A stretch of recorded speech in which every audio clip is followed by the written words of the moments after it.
Crime exposure news room में बहुत स्वागत है आपका। मैं आरिफ खान नए मुद्दों और ताज़ा खबरों के साथ।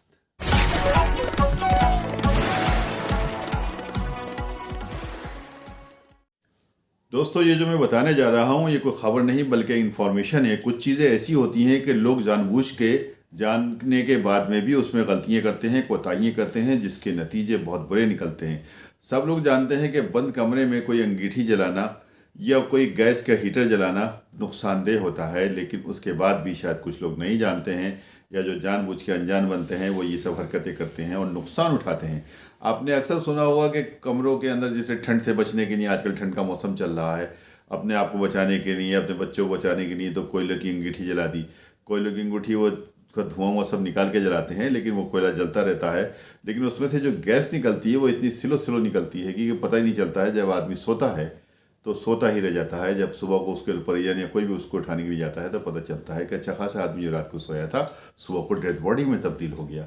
इसी तरह से जो गैस के हीटर होते हैं, यानी छोटे छोटे गैस के सिलेंडर होते हैं, उसके ऊपर जो हीटर लगा लेते हैं और उसके बाद में अपने कमरे में रख देते हैं, उसमें से भी जो वो गैस निकलती है वो भी बहुत ख़तरनाक है लोगों के लिए। उसकी सांस घुट जाती है, लोगों के दम घुट जाते हैं। अभी परसों का वाक़या है जब चंदोसी में इसी तरह से एक दंपत्ति ने अपने प्राण खोए, अपनी जान खोई।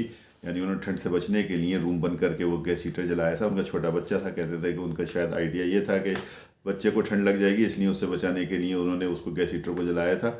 लेकिन सुबह को जब वो बाहर, उनका दरवाज़ा नहीं खुला और घर वालों ने तोड़ के दरवाज़ा जब अंदर दाखिल हुए तो वो दोनों बेहोश मिले, तीनों बेहोश मिले, बच्चा भी बेहोश मिला। अस्पताल लेके भागे परिजन, तो अस्पताल वालों ने उन दोनों को तो मुर्दा घोषित कर दिया, यानी हस्बैंड और वाइफ को मुर्दा घोषित कर दिया। बच्चा बहरहाल उन्होंने इलाज करके उसको बचा लिया। इसलिए इस टाइप की चीज़ों से हमें बचना चाहिए, अवेयर रहना चाहिए और दूसरों को भी बताना चाहिए ये बातें।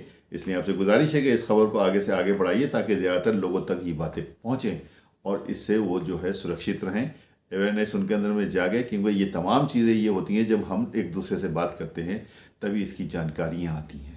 रामपुर का शासन प्रशासन बहुत अच्छा काम करता है, लेकिन कभी कभी बहुत लापरवाही भी उसके अंदर में होती है। कि हम देखते हैं कि आए दिन चाइनीज़ मांझे के पतंग जो उड़ाए जाते हैं, बांध करके उड़ाए जाते हैं, उससे लोग जो है ज़ख्मी होते हैं, गर्दनें कटती हैं, यहाँ तक कि मृत्यु भी हो जाती है। कई लोग ऐसा भी हुआ है जिनको मौत का शिकार हुए हैं। पुलिस के छापे पड़ते हैं, प्रशासन इसमें सख्त होता है, लेकिन वक्ती तौर पर होता है। जब इसमें कोई घटनाएं होती हैं उसके बाद में जब सब शांत हो जाता है तो फिर उसके बाद में ये सब हादसे होते रहते हैं। अभी कुछ दिन पहले एक युवक भी ज़ख्मी हुआ था, इससे पहले कई मौतें भी हो चुकी हैं। तो सवाल ये है कि लोगों को ऐसा शौक़ करने की क्या ज़रूरत है जो दूसरों की जानों की दुश्मन बने। ये ना तो पुलिस के छापों से दूर होगी ये बात, ना ही प्रशासन की चौकसी से दूर होगी। ये जब तक मेरे और आपके अंदर जागरूकता नहीं आएगी तब तक ये बातें दूर नहीं होंगी। हमें चाहिए हम लोग अपनी मौखिक इस टाइप की पब्लिसिटी करें, मौखिक बातें करें, ज़बानी बातें करें, लोगों को समझाएं कि इसमें की जो अगर लोग शौक़ पालते हैं वो गलत है। क्योंकि चाइनीज़ मांझा बांध के पहले भी पतंगबाजी होती है, लेकिन चाइनीज़ मांझा बनाते थे, चाइनीज़ डोर से नहीं उड़ाया करते थे। एक आम जैसे डोर होती है उससे उड़ाते थे। अगर वो कहीं पे गिर भी जाती थी तो कोई इतना ख़ास नुकसान नहीं होता था।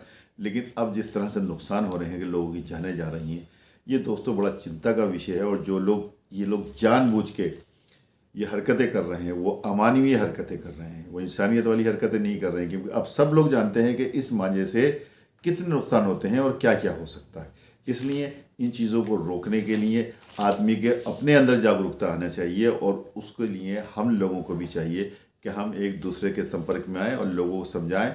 बल्कि जो NGOs हैं और जो समाज सेवी संस्थाएं, उन्हें बाकायदा इसमें अभियान चलाना चाहिए। दर दर जाके, घर घर जाके लोगों को बताएं कि अगर आपका ये पतंगबाजी का शौक़ है तो इसमें इस प्रकार की डोर का इस्तेमाल कतई नहीं करें या किसी पतले तार का इस्तेमाल कतई नहीं करें जो बिजली के तारों पे गिरता है। फॉल्ट होते हैं, बड़े बड़े नुकसान होते हैं, इससे हम सब का नुकसान है। ये जो गड्ढा देख रहे हैं ये डालमिया अस्पताल के सामने कपूर पेट्रोल पंप के बराबर में, जहाँ पे एक नाला है उसके ऊपर का ये स्लैब हट गया है। स्लैब को हटे हुए काफ़ी टाइम हो गया है।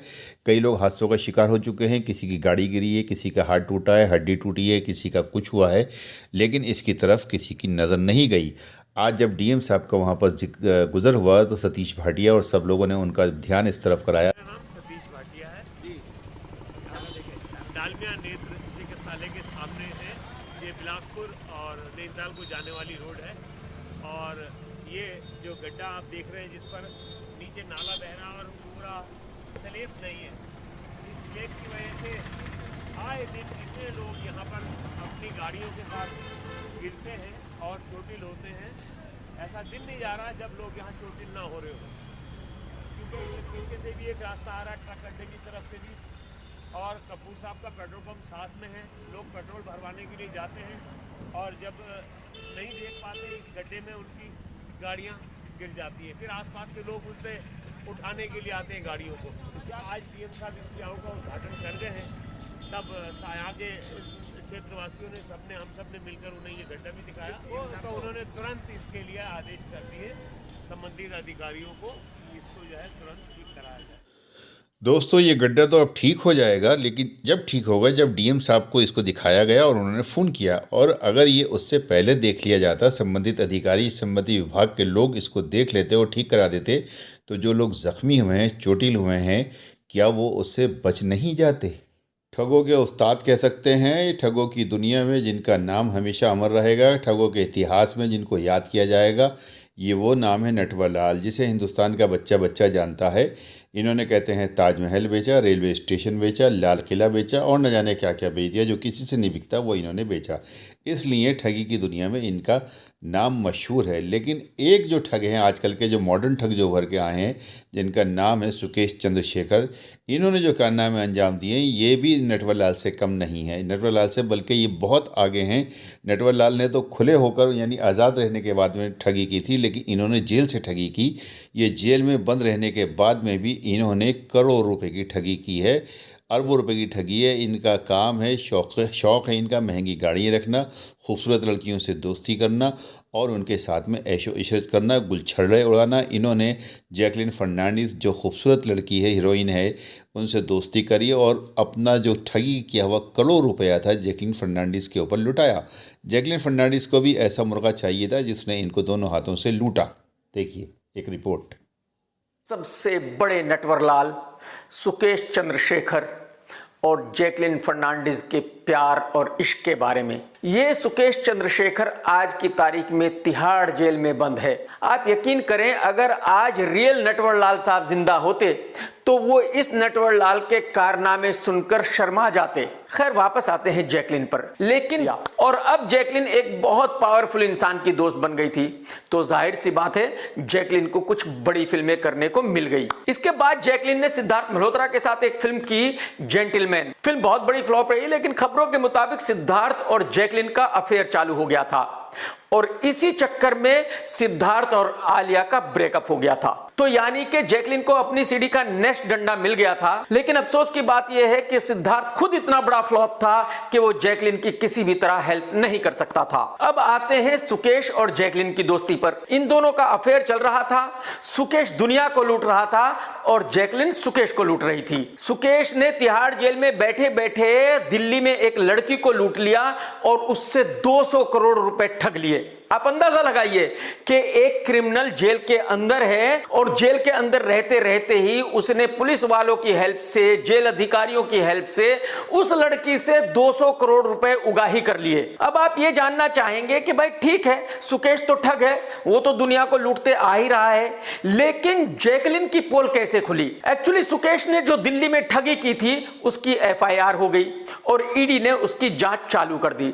जब ईडी ने जांच की तो पता चला कि सुकेश ने तकरीबन 10 करोड़ रुपए के गिफ्ट जैकलिन को दिए थे, जिनमें एक घोड़ा था 52 लाख रुपए का, कई एक बिल्लियां भी दी थी और हर एक बिल्ली की कीमत थी 9 लाख रुपए और बाकी ज्वेलरी, कपड़े, पर्स, कार, ना जाने क्या क्या दिया। मतलब सुकेश ने खूब पैसे लुटाए, क्योंकि उसके बाप के पैसे तो थे नहीं, उसने भी किसी से लूटे हुए थे। अब जैकलिन को ईडी ने दिल्ली में बुलाया इन्वेस्टिगेशन के लिए। तो जब जैकलिन से पूछताछ हुई, जैकलिन ने कहा कि सुकेश मेरा एक फैन है, वो मुझे एज ए फैन मिला था और उसने मुझे कुछ छोटे मोटे गिफ्ट दिए, बस मैं इतना ही जानती हूं। ईडी को तो सब पता था, ईडी के पास तो सारे ही प्रूफ थे।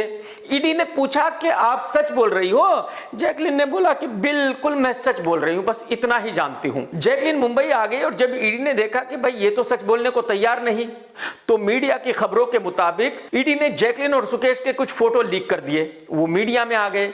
जैसे ही मैडम ने फोटो देखे, मैडम को तो गश आ गए। मैडम की तो समझ में ना आए कि भाई ये फोटो लीक कैसे हो गए, ये फोटो प्रेस में कैसे आ गए। अब ईडी ने जैकलिन को फिर दोबारा बुलाया और पूछा कि मैडम सच सच बताइए कि आपका और सुकेश का क्या रिश्ता है। ये फोटो तो आपने देख ही लिए होंगे। इन फोटोज को देखकर तो ऐसा नहीं लगता कि वो सिर्फ आपका फैन है। अब जैकलिन के पास कोई रास्ता नहीं था, तो जैकलिन ने कहा कि नहीं नहीं, वो मेरा फैन नहीं था, एक्चुअली मैंने थोड़ा झूठ बोल दिया था उस वक्त क्योंकि मैं डर गई थी। सुकेश जो है वो मेरा बहुत अच्छा दोस्त है, बेस्ट फ्रेंड है, बस इससे ज्यादा कुछ भी नहीं है।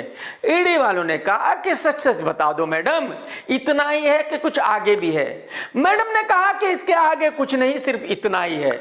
ईडी वालों ने बोला कि जाइए, कोई दिक्कत नहीं है। मैडम को पूरा कॉन्फिडेंस हो गया कि भाई अब जो मैंने बताया है वो ईडी ने मान लिया है और बात खत्म। अब मैडम हिंदुस्तान से बाहर कहीं जा रही थी। ईडी ने मुंबई एयरपोर्ट पर रोक लिया और पासपोर्ट ले लिया और कहा कि मैडम आप हिंदुस्तान छोड़कर बाहर नहीं जा सकती, आपको यह परमिशन नहीं है। और मीडिया की रिपोर्ट्स के मुताबिक ईडी ने कुछ फोटो और रिलीज कर दिए। वो फोटो ये है, जरा देख लीजिए, बड़े मस्त फोटो हैं। और इसके बाद ईडी ने मैडम को फिर दिल्ली बुला लिया। अब ये नए फोटो मैडम के सामने रखकर ईडी ने पूछा कि मैडम ये कुछ नए फोटो भी आपके प्रेस में आए हैं, तो अब इनको देखने के बाद आप क्या कहती हो, आपका सिर्फ दोस्त है कि कुछ और है। और फिर मैडम ने सब कुछ सच उगल दिया कि हाँ सुकेश मेरा बॉयफ्रेंड है और मैंने कितने कितने पैसे उससे कब कब लिए हैं। तो ईडी ने जो चार्जशीट कोर्ट में दी है उसमें यह कहा गया है कि भाई तकरीबन 10 करोड़ रुपए के गिफ्ट तो जैकलिन को दिए थे और श्रीलंका में जैकलिन के घर पर भी सुकेश ने कई महंगी कार भेजी हैं। बात यहीं खत्म नहीं हुई। जैकलिन की मम्मी बहरीन में रहती है और एक दिन मम्मी ने सुकेश को फोन किया कि बेटा मुझे कुछ लोन चाहिए, बस खाली $50,000 भेज दो, ज्यादा नहीं चाहिए। सुकेश ने बोला कि मम्मी प्रॉब्लम ही नहीं है, कल आपके अकाउंट में पहुंच जाएंगे। सुकेश के लिए क्या थे 40-50 लाख रुपए। दूसरे दिन सुकेश ने मम्मी को $50,000 भेज दिए। जैकलिन की बड़ी बहन यूएसए में रहती है। कुछ दिन के बाद उसने सुकेश को फोन किया, भैया आप बहुत अच्छे हो, मेरी बहन आपके साथ बहुत खुश है, आपसे मिलने के बाद जिंदगी में पहली बार वो इतनी खुश रहती है, बस आप बहुत अच्छे इंसान हो। भैया मुझे थोड़ी सी प्रॉब्लम है, मुझे $50,000 उधार चाहिए थे, अगर आप दे दे। सुकेश ने बोला कि साली जी कोई प्रॉब्लम ही नहीं है, अरे $50,000 क्या है, कल आपके अकाउंट में पहुंच जाएंगे। सुकेश ने दूसरे दिन $50,000 उसके अकाउंट में भी भेज दिए। सुकेश के थोड़े ही घर से जा रहे थे, सुकेश के बाप के थोड़े ही पैसे थे, सुकेश ने कौन सी मेहनत से कमाए थे, सुकेश ने किसी और से लूटे थे और वही पैसे जैकलिन की फैमिली सुकेश से लूट रही थी। अब आपको यह समझ तो बिल्कुल आ गया होगा कि जैकलिन की बहन ने और मां ने अगर सुकेश से पैसे मांगे हैं तो जैकलिन से पूछकर मांगे होंगे। ऐसे तो जैकलिन के बॉयफ्रेंड से वो पैसे नहीं मांग सकते।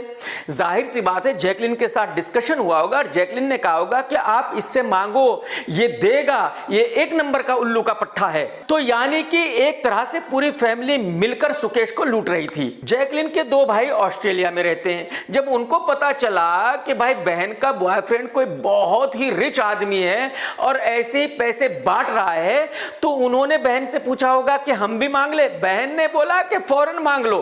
अब उन्होंने सुकेश को फोन किया कि भैया आप बहुत अच्छे हो, बस खाली $50,000 उधार चाहिए थे, अगर आप दे देंगे तो बड़ी मेहरबानी हो जाएगी। तो ठग सुकेश ने अगले ही दिन $50,000 ऑस्ट्रेलिया उसके भाई के अकाउंट में भी भेज दिए। तो इस सारे घटनाक्रम को देखकर पता चलता है कि जैकलिन और उसकी फैमिली बाकायदा जानती थी कि ये कोई उल्लू का पट्टा है और इसको जितना लूट सकते हैं लूटो। तो पूरी फैमिली सिस्टमेटिकली उसको लूट रही थी, लेकिन इनको यह नहीं पता था कि वो इनसे भी बड़ा ठग है और उसने आगे किसी को लूटा है। वो तो अब पता चला जब केस हो गया और ईडी ने जैकलिन की रेल बना दी। आज हालात ये हैं कि जैकलिन हिंदुस्तान छोड़कर बाहर नहीं जा सकती। सुना गया है कि कुछ दिन पहले उसकी मां को बहरीन में हार्ट अटैक आया था, उसके बावजूद भी जैकलिन नहीं गई। और हद यह है कि जैकलिन की फैमिली का मेंबर भी कोई मुंबई नहीं आ सकता जैकलिन की हेल्प करने या जैकलिन को मिलने, क्योंकि सबने पैसे लिए हुए हैं, तो केस तकरीबन सभी पर है। तो अगर वो हिंदुस्तान आएंगे तो शायद उनको भी वापस नहीं जाने दिया जाएगा। तो जैसी करनी वैसी भरनी। जैकलिन और उसकी फैमिली ने मजे तो किए, सुकेश को लूटा तो सही, लेकिन आज सोच रही होगी कि उसने अगर ऐसा ना किया होता तो अच्छा होता, क्योंकि जैकलिन के साथ कभी भी कुछ भी हो सकता है।